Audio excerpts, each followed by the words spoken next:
मैंने आपसे कहा था कि आज मैं तत्व की बात करूं।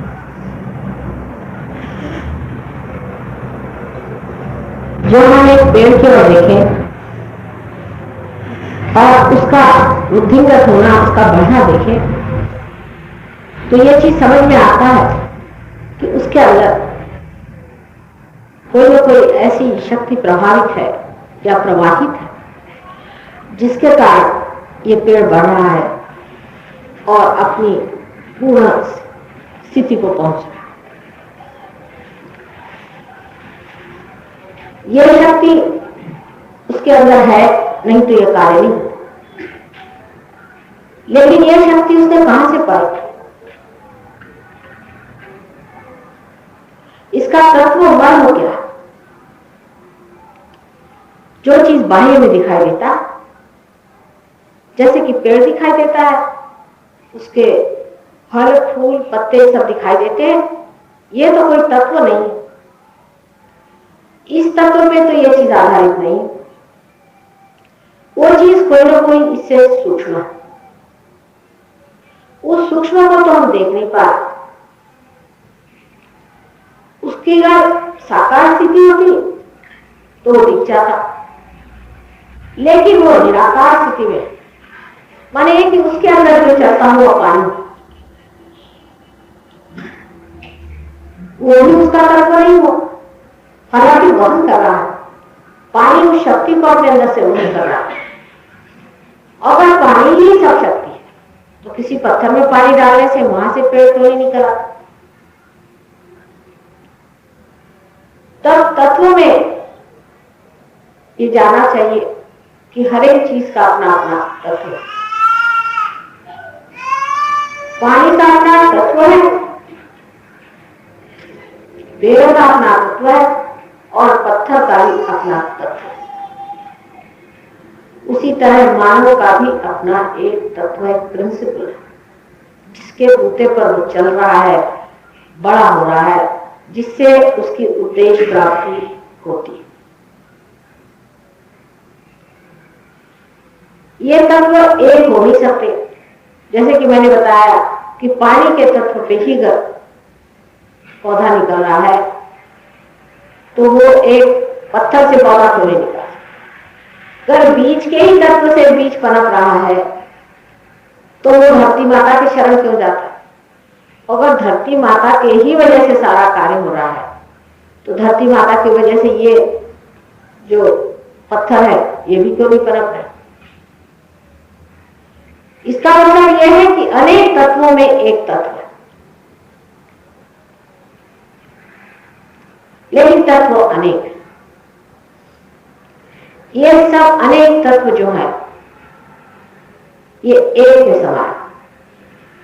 और ये जो अनेक तत्व है ये हमारे अंदर भी स्थित है। अलग अलग चक्रों पर इनका वास है, लेकिन एक ही शरीर में समाये है और एक ही ओर इनका कार्य चल रहा है और एक ही इनका लक्ष्य है और एक ही चीज को हो पाना है। जैसे कि मूलाधार चक्र पे गणेश तत्व है, गणेश जी का तत्व होता है, जिसके कारण हम आज पृथ्वी पर बैठे हुए हैं, यहां से फेंके नहीं जा रहे। अगर हमारे अंदर गणेश जी का तत्व नहीं होता तो इस पृथ्वी पर हम टिक नहीं सकते थे। इतने जोर से ये पृथ्वी घूम रही है, इस पर हम चिपके रहे। कोई कहेगा कि पृथ्वी के अंदर ही ये गणेश तत्व है। मां, ये भी बात सही। पृथ्वी के गणेश तत्व के वजह से ही हम इस पृथ्वी पर जमे हुए हैं। लेकिन जो तत्व पृथ्वी के अंदर है उसे उसका एक्सिस कहते हैं। माने जिस लाइन में वो तत्व फंसा हुआ है उसे एक्सिस कहते हैं। हालांकि कोई एक्सिस है नहीं, कोई ऐसे सलाख की तरह की चीज नहीं है, पर मानते हैं कि जो शक्ति है इसके तत्व की वो इस लाइन से चलती है, टेढ़ उसी के ऊपर पृथ्वी घूमती है बीचों बीच। सो वो तत्व हमारे अंदर क्या बन के रहता है, जिससे हमें दिशा का स्थान मिलता है। जानवरों में ये तत्व ज्यादा होता है, पक्षियों में ये ज्यादा, बहुत ज्यादा होता है, क्योंकि भोले भाले जीव, उनमें छल कपट वैर आदि कुछ नहीं, वो विचार नहीं कर सकते, उन्हें विचार करने की शक्ति नहीं है, और न ही वो आगे का सोच सकते हैं, न ही वो पीछे का सोचते हैं। जो चीज उनके सामने आती है उसी से वो काम, पीछे का बिल्कुल नहीं सोचते। आपको आश्चर्य हो, अगर कोई बंदर आप देखिए मर जाए, जब तक वो मरता नहीं तब वो लोग सब हाय तोड़ा मचाएंगे, जैसे वो मर जाएगा उसको छोड़ देंगे, भाग जाए, उनको कोई मतलब नहीं, गत खत्म, अब इससे कोई मतलब, मर गया ये तो ऐसे होगा जैसे दूसरे पत्थर, उससे कोई मतलब नहीं, बिल्कुल बेकार। लेकिन धीरे धीरे उसके अंदर ये जरूर है कि अनुभव कर, जैसे कि एक बार आपने शेर को पकड़ने की कोशिश की और उसको जाल में फंसा, 2-3 बार जब ऐसा उसमें से छुटकारा अगर उसका हो गया तो फिर वो ताल जाता है कि इसमें कोई ना कोई गड़बड़ है।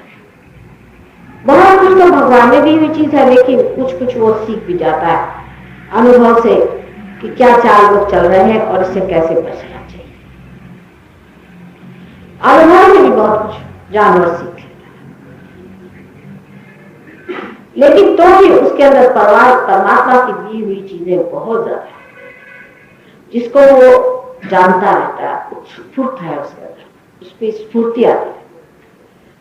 जैसे जापान में कुछ ऐसे पक्षी हैं, जब वो उड़ने लग जाते हैं ज्यादा और भागने लग जाते हैं, तब लोग समझ जाते हैं कि अब जलजला आने वाला है, भूकंप आने वाला है, क्योंकि ये पक्षियों को उसकी घरघराहट मनुष्य से बहुत पहले सुनाई देगी। जानवरों को भी आवाज मनुष्य से बहुत ज्यादा जल्दी सुनाई देती, बहुत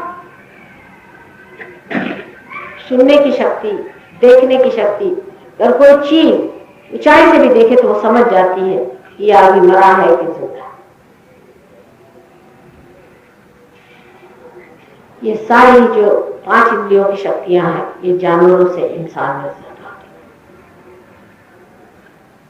है। और उसमें से जो सबसे बड़ी शक्ति उसके पास होती है, जो गणेश तत्व से पाई जाती है, वो है दिशा का अंदाज। कौन सी दिशा में जाना चाहिए। मैंने कल आपसे बताया था कि पक्षी जब उड़ करके साइबेरिया से आते हैं तो वो उसी वजह से जानते हैं कि हम उत्तर जा रहे हैं या दक्षिण जा रहे हैं या पूर्व जा रहे हैं पश्चिम जा रहे हैं। पर जैसे जैसे गणेश तत्व कम होते जाता है मनुष्य में, वैसे वैसे दिशा का ज्ञान उसका दूसरी तरफ बढ़ जाता है।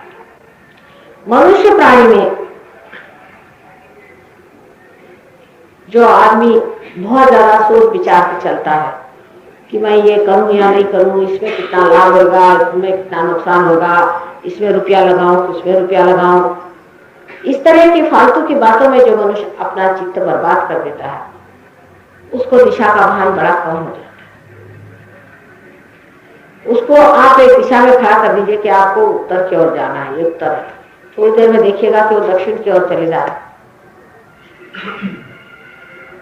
रास्तों का उसे ध्यान नहीं देता। अगर आप उसको कहे खड़ा कर दीजिए और पूछे रात के वक्त में उत्तर दक्षिण पूर्व पश्चिम पहले कैसे बताया जाए, भाई सूरज तो है नहीं।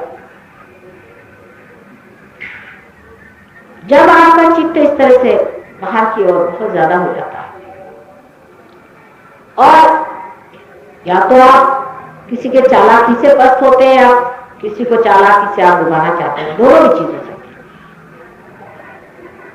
आप या तो भयग्रस्त है कि दूसरा आदमी चालाकी से आपको खाने डाले, और या तो आप इसके पीछे लगे कि इसको चालाकी से कैसे डुबाया जाए। दोनों हालात में आपकी जो अबोधिता है, जो आपका इनोसेंस है, वो घटता जाता है, और जब ऐसी गति आ जाती है तब आपको दिशा का भान नहीं रहेगा।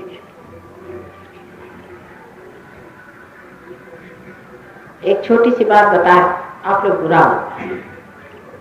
मैं आजकल देखती हूँ, पहले लड़कियों में बात थी कि अब उनमें भी ये बात देखती हूँ, दिल्ली शहर में ज्यादा है कि हर आदमी की और नजर उठा के वो देखने लगे। पहले तो मर्द देखा करते, अब औरतों ने भी शुरू कर दिया। अब इसको आप सोचते कि बहुत ही सीधी बात है, इसमें कौन सी ऐसी बात है, हर आदमी की और जरूरी ऐसे देखना,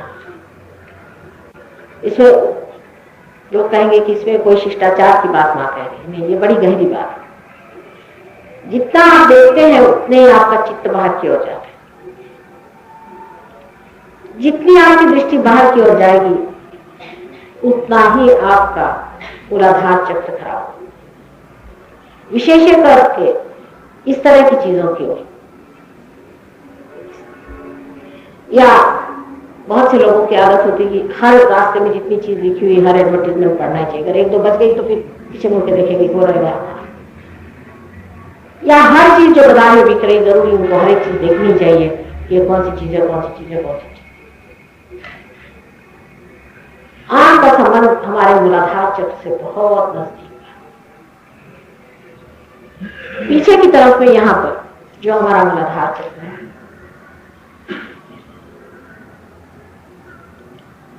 इसका संबंध हमारी आंख से बहुत जबरदस्त होता है। इसलिए जो लोग अपनी आंखें बहुत इधर उधर चलाते रहते हैं उनको मैं आगाह कर देना चाहती हूँ, उनका मूलाधार चक्र बहुत खराब है और अजीब अजीब तरह की परेशानियां उनको उठानी पड़ती है। सबसे तो बात ये हो जाती है कि ऐसे आदमी का चित्त स्थिर नहीं होता क्योंकि वो अपनी दिशा भूल गया। इधर उधर भीड़ देखना भी एक दिशा भूल का ही नमूना है। जिस आदमी को अपना दिशा मालूम है वो सीधे चला जाता है। दिशा का भूल जाना मनुष्य ही कर सकता है, जानवर नहीं कर सकता, क्योंकि उसको कोई वजह नहीं, वो दिशा को भूल। अगर कहीं उसका समझ लीजिए जानवर ने किसी दूसरे जानवर को मार के कहीं डाला, उसको मालूम है उसे कहाँ डाला है, उसको उसकी सूंघ आएगी, उसको समझ में आया, वो बराबर अपने मौके पर पहुंचा। भटक नहीं सकता। आप किसी बिल्ली को अगर घर से निकालना चाहे तो 7 मील दूरी पर उसे ले जाकर छोड़ दीजिए तो भी शायद वापस चले आएगी। कुत्ते का तो क्या करें, कुत्ता तो ऐसे सूंघते घूमता है, उसको फौरन पता चल जाता है कि चोर कहाँ गया और कहाँ चीज से। लेकिन मनुष्य के अंदर सूंघने की शक्ति भी बड़ी नष्ट हो जाती है। उसको गंदगी की तो बदबू आने लगती है लेकिन पाप के गंदगी की नहीं। वो उसे नहीं सूंघ पाता है जो हमारे अंदर पाप बन के जी रहा है और जो दूसरा आदमी महापापी है उसके साथ हम खड़े। उसको इसकी बदबू जरूर आ जाएगी कि यहाँ गंदा पड़ा है, वहां सफाई नहीं है, ये नहीं है। लेकिन कोई महापापी भी उसके पास खड़ा हुआ उसकी बदबू नहीं आएगी। और अगर वो बाहर कोई आदमी हो, मिनिस्टर हो, कुछ हो तो उसके चलने चाहते में भी वो कभी नहीं करेगा। गणेश तत्व के खराब हो जाने से मनुष्य का सारा ही जीव का नीचे अस्तित्व खराब है। और गणेश तत्व जो है इस पे चंद्रमा का वर्षाव है।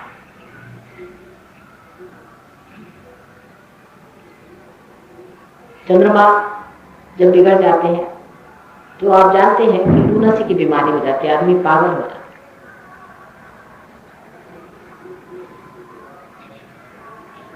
और पागल तो क्या होता है, इसमें असल में बात ये हो जाती है कि जब आदमी इस तरह से बिल्कुल इधर उधर अपनी आंखें घुमाने लग जाता है तो उसका चित्त जो है अपने आप अपने काबू में नहीं रहता और कोई सी भी दुष्ट आत्मा उस पर आघात कर सकती।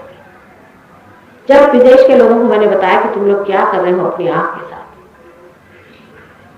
ईसा मसीह ने साफ शब्दों में कहा कि ये लिखा गया है कि thou shalt not commit adultery, लेकिन I would verily say to you, thou shalt not have adulterous eyes.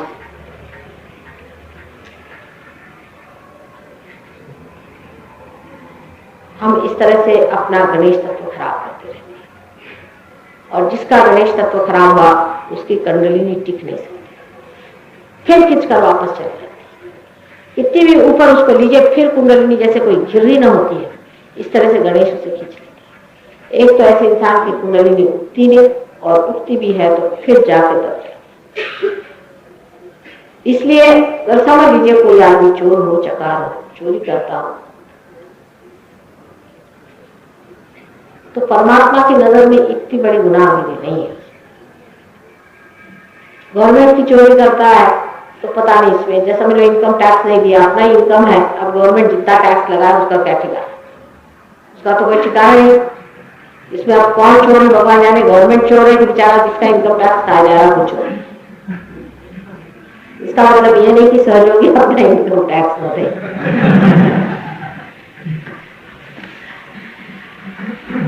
लेकिन बात परमात्मा की नजर में वो आदमी बहुत दूषित है जिसकी नजर स्त्री के ऊपर शुद्ध नहीं, सिवाय अपनी पत्नी छोड़कर, और बाकी सब औरतें शुद्ध स्वरूप से देखना आना चाहिए। लेकिन आजकल लोग इसको मानते नहीं कि ऐसा होता था, लेकिन हमारी उम्र में हम तो अधिकतर लोगों को ऐसा ही देखते थे। अब इस उम्र में जब देखते हैं तो हमारे उम्र के जो लोग बुढ़े लोग हैं वो भी सत्यानाश हो गए। बुढ़ापे में उन्होंने अपने जवानों से ये बातें सीखी, और बुढ़े ज्यादा ही बर्बाद हो गए जवानों से। तो समझ में नहीं आता है कि इन लोगों की अकल कब आएगी। जब जवान थे, जब हम लोग छोटे थे तो कोई मजा नहीं, कभी भी हम लोग सवाल नहीं उठता था। बहुत ही कम, हम तो अकेले चले जाते थे कहीं, पंजाब में भी हम पड़े हुए, पंजाब में मजाक कोई बदतमीजी कर ले सब लोग खा खाएंगे उस आदमी को। एक भी आदमी बदतमीजी करने में डरता था पंजाब के अंदर। अभी वहीं के पंजाबी, ये लोग पंजाबी है कि क्या है पता, मजाक नहीं है। सरदारी लोग कभी किसी के कोई एक औरत को कोई कभी एक बुरी निगाह से किसी ने देख लिया तो उसको तो पूरा खराबी हो जाती थी। और आज ये अपनी हालत हो गई है, किसी को किसी का पता नहीं। और अब हम कहते हैं कैसे हो सकता, हमारा तो चित्त ही नहीं बच सकता। अरे 50 साल पहले ये नहीं था, 40 साल पहले ऐसा नहीं था, तो आज क्या हो गया है कि हम लोग के सभी आंखों की शर्म हया गिर के कहाँ चले गए। और फिर कोई बताता सोचा कि अब शर्म हया करो, वो तो एकदम अंदाज हो जाता था, इंसान को पता ही रहता। इसी तरह से पहले लोग रहते, आजकल बहुत लायक हो गए ना, तो ऐसे लियाकत चलती है। और हमने इसमें अपना गणेश रखा बहुत कुछ। कल आपने पूछा इसलिए मैं बता रही हूँ, नहीं तो मैं कहती नहीं हूँ, लोग बुरा मान जाते। लेकिन आजकल की जो हवा ये बहुत खराब है, बहुत नुकसान है। इसी से हमारे यहाँ सब तरह के इंडिसिप्लिन, खराबी और बदतमीजियां और दुष्टता आ गई कि जब आप इस तरह के काम शुरू कर देते। अब तो जब औरतें भी इसी ढंग के हो गए तो आदमियों का क्या हाल। आपको इतना बुरा क्या लग गया सरदार जी? फिर बीच में सुनते कौन सी बात?